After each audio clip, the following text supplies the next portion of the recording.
Okay, so welcome again. How many of you were on my previous presentation? Okay, so I will shorten my bio a little bit, like when we a slide about me, because most of you have already heard it. So my second presentation today is about a path of a rebel tester.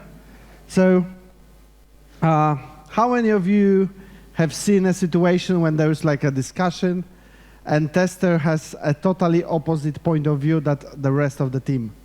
Like everybody says something is complicated and tester says, no, it's easy, or the other way around. So everybody say it's easy, and then tester said, no, it's very, very complicated. Yeah, so that's the main topic. So again, agenda, so there will be a short introduction to the subject, how does it happen that I'm presenting it to you, and what is the reason because of it. There will be a message about 8 steps how to be a positive rebel in your projects, not like this negative one that every time there is a tester, there's more problems arriving. And then we'll try to think about how we can use it on a daily work, and then there will be a Q&A session. So 8 steps to be the rebel tester and to help your team, to help your project, to help your product. And how many of you actually work in a software house? How many of you work in a product organization? What's the third option? So you need to recognize what you are doing and what kind of organization you work in, because probably it's one of those two. So again, I'm working as a test manager. So we'll skip the other parts. The important part is this subject came from research. There was 2 separate research being made, one by MIT in the US, one with Toronto University in Canada. So they were searching for a perfect attitude of a manager to be a rebel management representative and to be successful in their work. And I tried with my friends at the beginning and later myself to try to apply the result of this research on a standard testing job. So if there are like common rules how a manager can be a good rebel, then probably tester can reuse the same practices. That's how I see it, at least. So yeah, so one of the problems that I personally have is, Niels already talked about it, that when there's a tester, there's always trouble. Like tester always brings trouble to the table, never brings a solution. So he's like a bad news messenger. And that's usually how I heard about testers from my project managers and my developers. So, and from architects, like when there's architects building an architecture and then there's a review session, he always wants to have developers in the review session, but he never wants to have the testers. Because testers only bring troubles, and testers doesn't propose alternative solutions and stuff like this. So I feel like there is always a bad image on testers. When the project is late because something stays in the testing phase too long, then it's too late because of the testing. It's never too late because it was in development for too long time or it was released for testing too late. It's always testers being the bottleneck. When you work in Agile and you have definition of done, and if in some sort of early stage of Agile you try to split development complete phase of definition of done phase, usually it happens that from the development complete perspective, it's an easy task, 3 days and it's ready for testing. And then when we speak about the definition of done, then it's 3 months. And then I got an estimate from testers saying the testing will take 5 days. And I asked developers why it's so much longer in your estimate, not by tester's estimate. And it turns out that dev complete is really easy. We only test happy path scenario. We have very small line coverage on unit testing. We have almost none coverage on higher level module testing. And it's ready for testing. And then testers found hundreds of bugs. Then we need to fix everything. But when the customer asks why this is not yet released, we tell the customer that it's stuck in testing. We never tell them that it's because we released so many bugs that they will test it forever. It's because we have development complete ready, and now is the testing phase. And then somebody arrives at the testing desks and says, when are you planning to finish testing? And then the testers respond, when developers fix all the bugs. And then there's all this discussion and those blaming things that, no, it's not our responsibility, it's development responsibility. And this brings up like a bad image, both from the customer perspective and from the project manager perspective. And all usually focus on testing. Because there's also discussion about development is always like adding something beneficial, something that we can sell to the customer. And then there's the common discussion what testing is. Is it a cost? Is it a benefit? Is it a risk management activity? And everybody has a different point of view. So what I want to try to propose to you is to be a rebel inside your project, inside your team, but try to be that person in a positive way.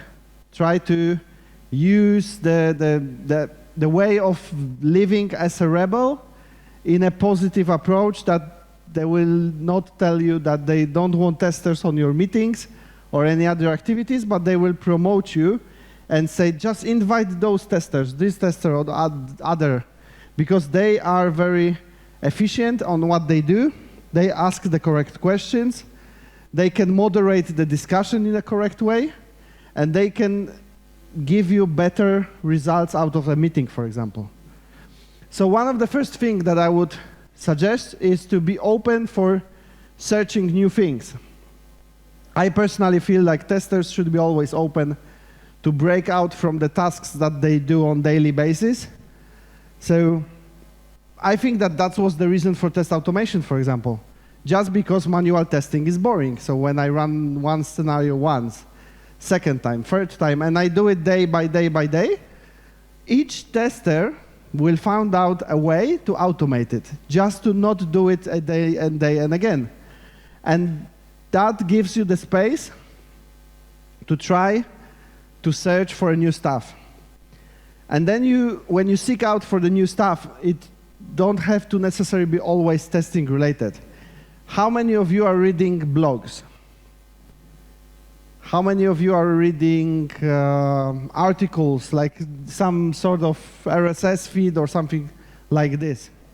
Okay, how many of you are reading the only testing related stuff? You are reading only testing related stuff.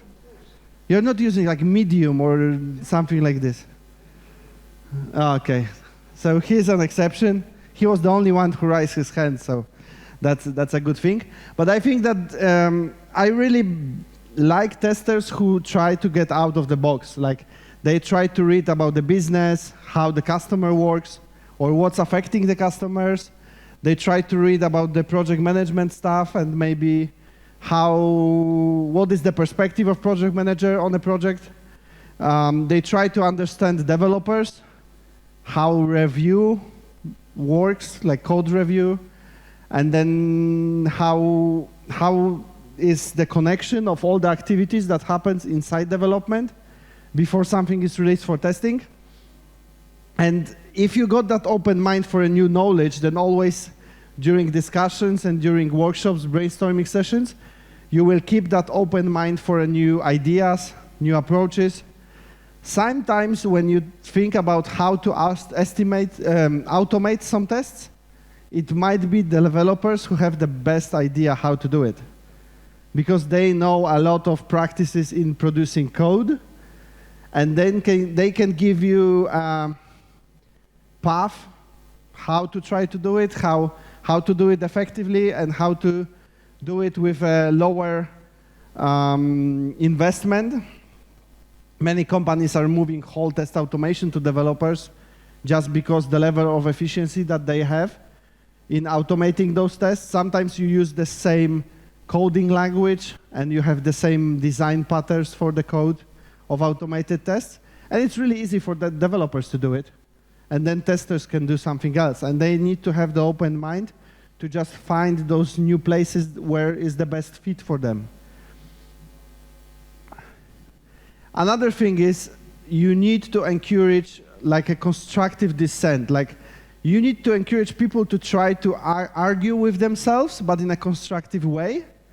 So when I was a Scrum Master and then later when I was a product owner, I learned that if people argue, even if they are shouting at each other, they're motivated. Usually, it's because of the motivation. It's because that they are really committed to make something work, to find the best way to do it. And you shouldn't like tell them to be calm down and go out, breathe for 10 seconds and go back in. And no, you just let them try to discuss it, even if there's a high level of emotion. If they don't treat it personally, but they just have a high level of emotion, then you let them do it. And usually, at the end, you will get a solution. If you try to break that conversation, if you try to break that dissent, then everything can fall down. Like somebody can treat it that he's not necessary over here, or nobody wants to hear him because he is emotional, and then he will just be shut down, and he will not tell you anything, and then suddenly the other guy just wins. Not because his solution was better, only because the one person heard to be calmed down, to not put your emotions in the discussion, but the emotions is the commitment. And if there are testers screaming against developers, or two developers against each other, or two testers against each other, I believe we should let them do it until they reach a point that somebody says, okay, you win, let's do it this way. Because sometimes the reason might be very correct. Sometimes somebody can get really convinced that this is the better way to do it. And it's not because that person was shouting more or with higher emotion. It was because he proved with a list of arguments that his solution is better. And one thing that I believe is very important, testers need to understand and learn how to open conversation, not to close them. So testers should know how to respond in a way to get more and more information, not to get a response like yes, no, okay, thanks, let's go to another topic. Like when we have conversations about test automation, and if I've got a tester asking the developer, should I automate it? And the developer says yes, then he looks at me and said, okay, the estimate is 3 weeks. And I said, continue the conversation. If the developer says you should automate it, ask him what's the best way to do it. Or propose him your approach, how you want to automate it, and just get his like approval or get his common point of view, yeah, let's do it this way. Because sometimes if you just hear, yes, it should be automated, and then you go out and say, 5 weeks, even if developers know that they are automating similar test cases and do it in 3 days, they will not ask you why your estimate's so big. He will just think to himself, oh, that tester doesn't know how to automate. He's very weak in test automation. That's why he estimated 10 times more than we would do. And then when your line manager will ask developers about feedback about your work, that's the response they will get. Somebody will say, yeah, this tester is pretty nice. He's interested in test automation. He's even estimating the automated tests, and he's always overestimating 10 times. And the only reason because that happens is because there is no continued conversation. So the question that tester is asking, or how he's reacting to the responses he gets or the question he gets is plain simple yes, no, maybe, yeah, and nothing else. Or it depends. I love it. Like, should we automate it? Yeah.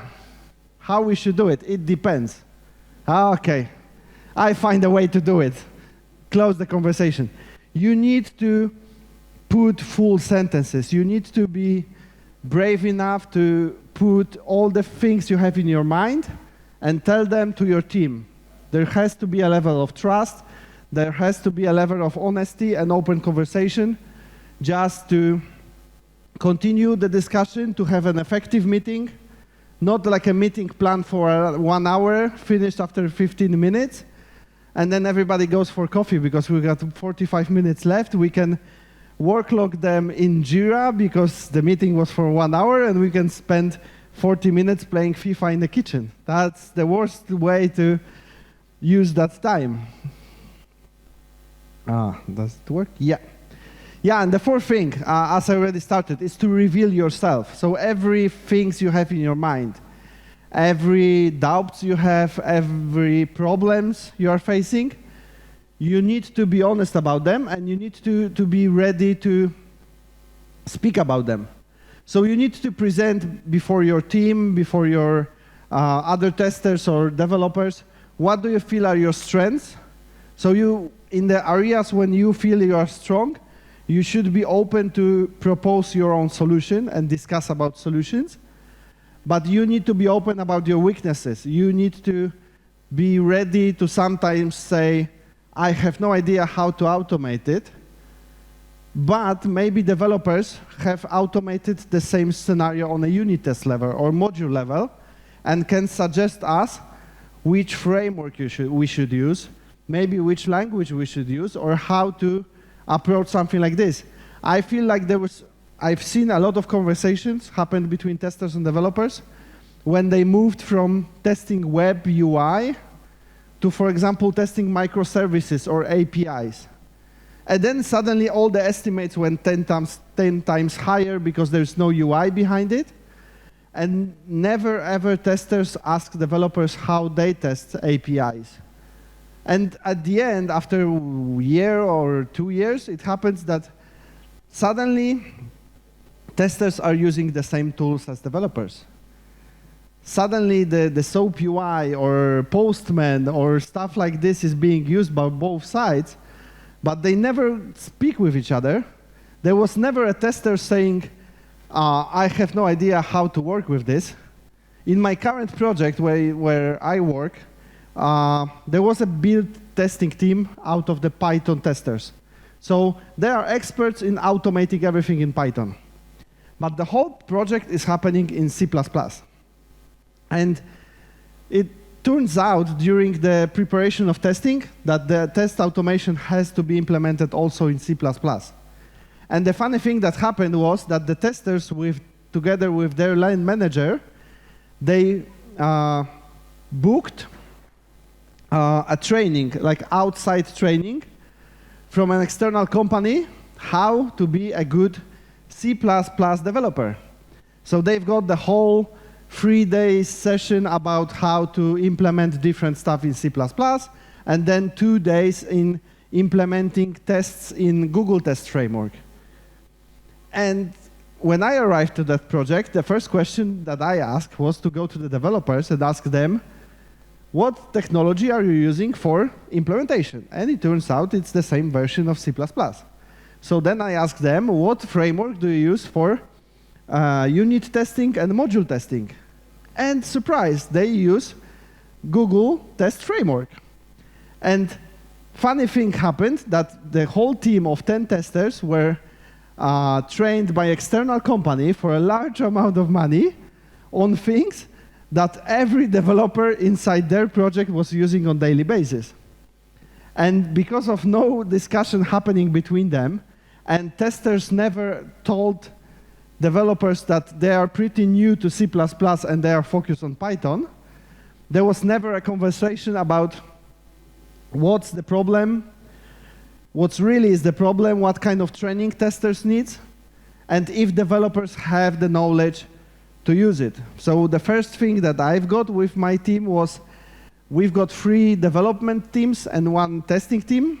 So the first thing that I asked was I wanted to book 50% of time of one particular developer from each of the development teams to sit and pair together with a tester from my team. And suddenly, the training needs to happen in a month. Like, we've got everything booked. Huge budget and all the rooms, staff, and trainer. And in a month, there will be a C++ training for the testers. So the funny thing happened, I checked my email like 1 hour before this speech. So the scope of testing is already cut down from 6 days to 3 days because of what testers learned from developers during last 3 weeks.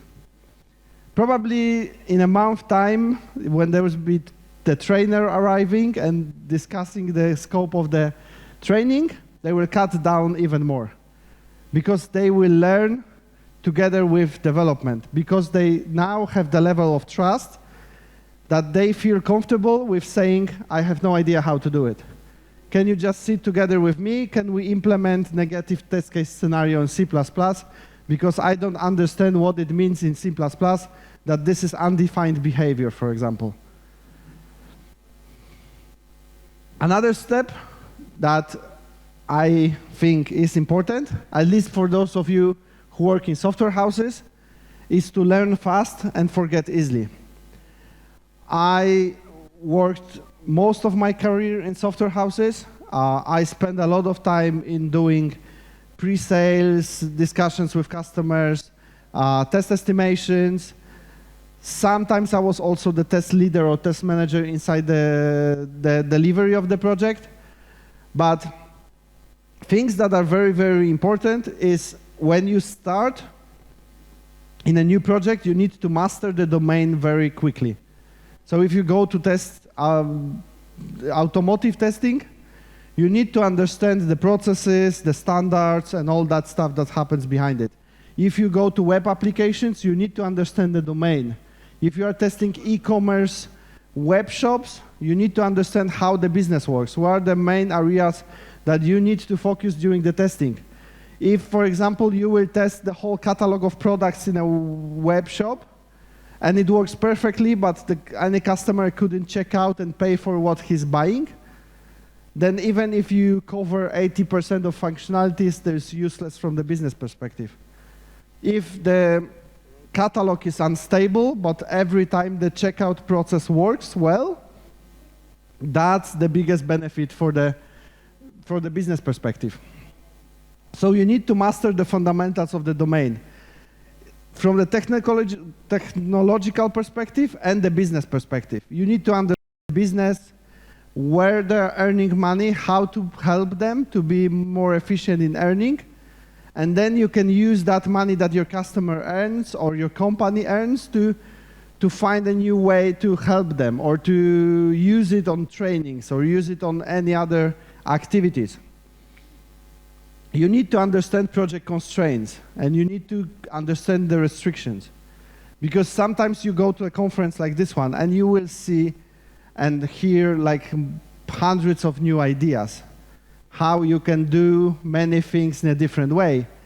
And if you don't understand what's the restrictions and constraints in your project, then usually you go back to your company and you give them like golden pill solution and you say, oh, I heard this guy, he was talking about the testers pairing with developers and I want to do it. That's the best solution. And then suddenly somebody responds that no, we have a waterfall model. And we cannot do parallel testing and development because this is the standard in the industry that we built our product. We are not agile, we are waterfall.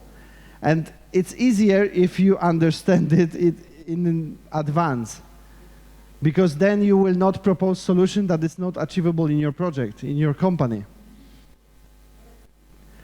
Then, if you've got those rules, you've got those restrictions, you need to understand which one of them can be broken and which one of them cannot be broken.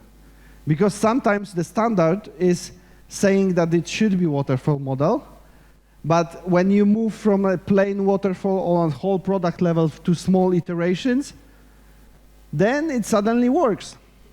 Like in my current project, we have to have the V model, and we have to have the waterfall approach. But what we found out is we can have 2 weeks iterations. So we have like a waterfall during 2 weeks, then there is a demo, then there's a retrospective planning, and there's another iteration. And we still have the waterfall, so we go right with the automotive spice, with the functional safety restrictions, but we still try to parallel some of the activities that we do. Another thing is when you already know the constraints, you need to seek some sort of freedom you can have inside those constraints. You need to search for an inspiration, how to break the rules. And then when you read about different stuff inside your stack of business where your project is connected, then you can find new solutions. Like, for example, our customer was working closely with NVIDIA, and everybody was saying that NVIDIA has the only solution for automotive. And then suddenly there was Tesla who said, we don't want to have cooperation with NVIDIA, and we want to build an automotive computer of our own. And then when you go to your customers and you start to speak with them about why you are using NVIDIA platform, maybe you should build your own platform, and then you refer to that article, then you can change the whole conversation. You can have an additional project, for example. Okay, let's do an experiment. Maybe you can build a team and try to build that platform for us. Maybe we can do it as a business. Maybe you can grow as a company because you will hire 100 more engineers and 25 more testers, and then you will be building that platform for us. Maybe we as a customer, we can get some patents out of it, we can get additional money out of it, and then you can grow and grow conversations. And you need to remember, as a testers, you are usually one of the very small amount of people that have access to both the customer and developers. You translate usually the customer or user expectations to a technology level as a defects, as an issues, as a problems in your software. And then you can show your team what's the best way to achieve some stuff. What's the best way to deliver something, because you can speak with the customer. You can understand better their point of view. When sometimes developers are so focused about, oh, there's a new framework for Java. We want to implement all new features in that new framework because we want to learn this new framework. And they don't care about how it affects the customer. Is that framework stable or not? Is this a core functionality from the business perspective or not? And sometimes project manager just doesn't have the time to think about it because he's got so many tasks. He's got like 10 different projects below him, and he's just synchronizing with the same customers about different projects, and there's no technical decision being made by him. And sometimes it's easier for testers to do it. The job specification is not your limit. So I know a lot of testers who, for example, have sessions like for a week or 2 weeks or 3 weeks in a product organizations when they try to be the customer service guy who picks up the phone and gets like shouting customers saying, oh, it's a crappy software, again, it doesn't work, I cannot, when I click here, it crashes and all that stuff. So you need to be open up to try it, like not say to your managers that, no, I'm a tester. I can grab that information for the customer service, I can make some analysis about it and then can give you some proposals, what should we think, but I will not pick up the phone from a customer and hear his complaints about how unstable the software is. I think it's very important for you to try those different things. And then if you do it, then you can build a place in your organization for yourself. Then you can convince your company what you should be doing as a tester, as a test leader, as a automation specialist, whatever specialty you choose, Then, based on all those things that you observe, you can speak with your managers about what is the best place to use you as a specialist to the benefit of your project. And you need to be ready to be the leader. I think that everybody who tries to be a rebel, like trying to, when everybody says something is simple and you try to convince them, no, it's very, very complicated, you need to be a leader. Then you need to justify them why you feel this is complicated. Or if everybody say this is complicated and you say, no, it's easy, you need to justify that, describe it, but also you need to be ready to be the leader of, for example, implementing the change. So if you feel the change is easy and nobody else doesn't believe you, you should be able to say to them, okay, I will lead you through that change. And I will show it to you that this is easy. Or if you have any obstacles, you have any problems, you just come to me and we will try to work it out. You cannot just say, no, it's easy. They should know how to do it. And then it's not your fault, not your problem. When you try to convince them that something is easier or something is a lot more complicated, then you need to describe it to them and you need to work with them around it. And one thing is you lead the problem solving. So everything that happens during delivery of that functionality, you should help them how to solve the stoppage point, the showstopper that is blocking them.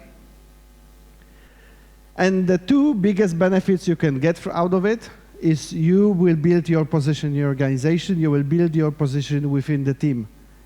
Because you will get the trust. Every time you succeed, you will earn the trust. Every time you fail, you at least tried. There will be a lot of moments when maybe you will fail as a leader, but everybody will remember that you are not afraid of being that leader, being responsible for that, and you are not being a team member who says somebody else is responsible.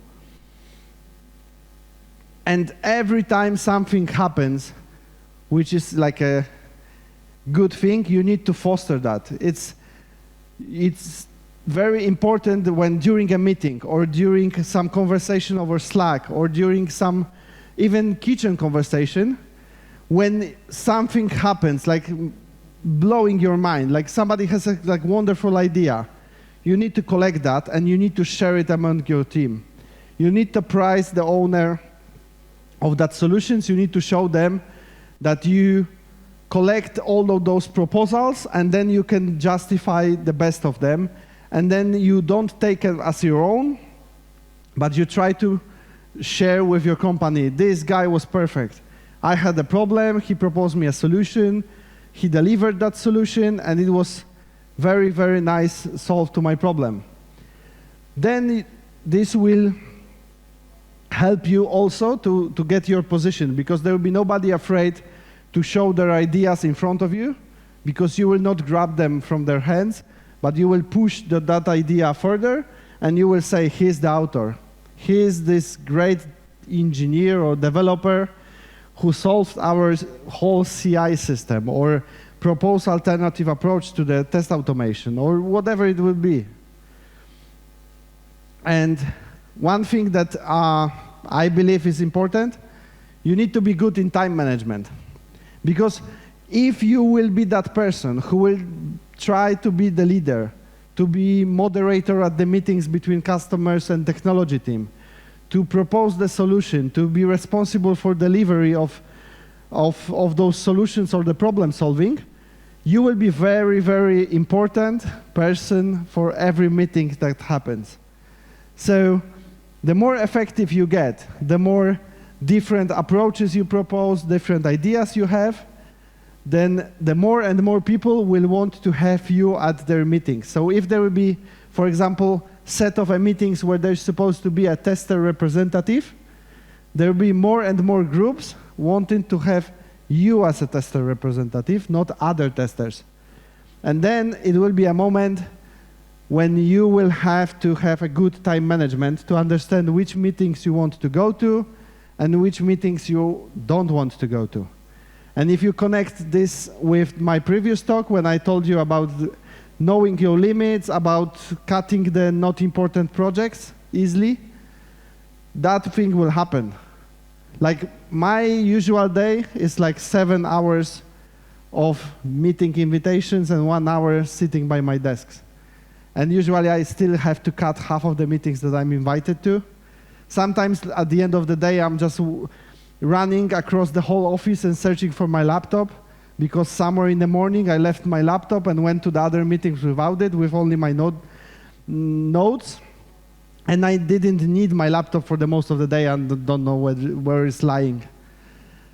So that thing will happen. And then you need to be open with your managers or project managers that if you are supposed to be the problem solver, you are supposed to be the person that moderates the meetings and do that stuff, maybe you should move to being some sort of test consultant for different projects in your organization. Maybe you shouldn't be fully booked inside a single project or 2 single projects inside your organization, and all those meetings should be rejected. Maybe your most important role that you should focus on is those meetings. And this is what should happen for the most of your day. And then the development teams, the testing teams that are part of those meetings can deliver the solutions themselves. So here's the summary, like what are the 8 rules. Maybe I will skip them and we will have the longer Q&A session, hopefully. I've got 2 t-shirts to give to you, so I encourage you to ask questions. You will get the slides, so still the organizer will send over all the materials, so you will have the contact data to me if you are interested in continuing the discussions. And yeah, thank you very much.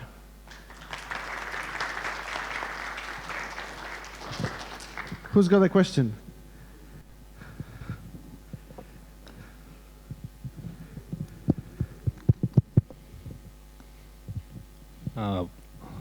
Hello, thanks for your presentation. I'm not very good in English, actually. You said about starting and keeping a conversation on.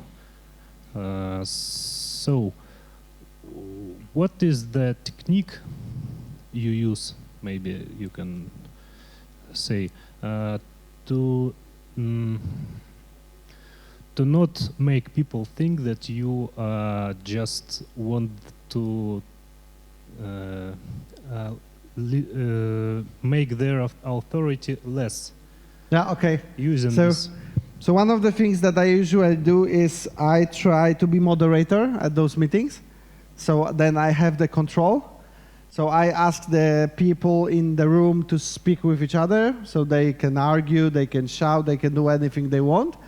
And at the end, I'm trying to ask my own questions. And I try as much as possible to have those questions not being possible to answer with yes, no, maybe, but with something more connected with why you want to do it this way, or why is it 5 weeks. So I'm not suggesting that it should be lower or it should be higher. I'm just asking for justification. So even if somebody responds to me, there will be one developer asking a tester, can you automate that? And the tester responds, yes. And then conversation is closed. Then I'm asking the tester how you want to automate it. What's your proposal how to do it? So sometimes it's easier for tester to tell me about his idea because he's not telling it to the developer who tells him it's not effective, you should do it better. He will speak with me and then I will ask the developer, how would you tackle the same problem? And he will give me his approach. Then I will ask them both for estimates and to see if it's changed. And then if it doesn't change and then still it's like 10 times bigger, then I will ask the developer, what do you think they could do better to have lower estimate, for example? But I will not ask them how they can use a different approach, but like do it with the small steps. And the tricky moment is when you are not the moderator, but you are just sitting in that room and somebody else is moderating, but you can use the same approach to asking questions. So if the developer says that this is easy, you can ask them, why do you think it's easy? You don't have to tell them, no, it's not. It's very hard and we need 3 months to do it. You can just ask him, why do you think it's easy? And then he will give you some justification. And you can ask him about smaller details, how they want to tackle that. Like I've got a discussion 3 days ago with my development team when they said that the integrating of the whole solution is very easy and it's 3 days and it's development complete. And I told them, yeah, but from testing perspective, it will be half a year to test the integration. And then he said, you need to change the approach. So I asked him, if you would be in a test team, if I get your project manager to borrow to my team, you and one of your colleagues, how would you do integration testing of this solution? Something that you produce. You will do the development complete phase, then you go to my team and you have to automate the testing on the same stuff. And then he thinks about some sort of ideas and suddenly it's not 3 days, but it's 1 month.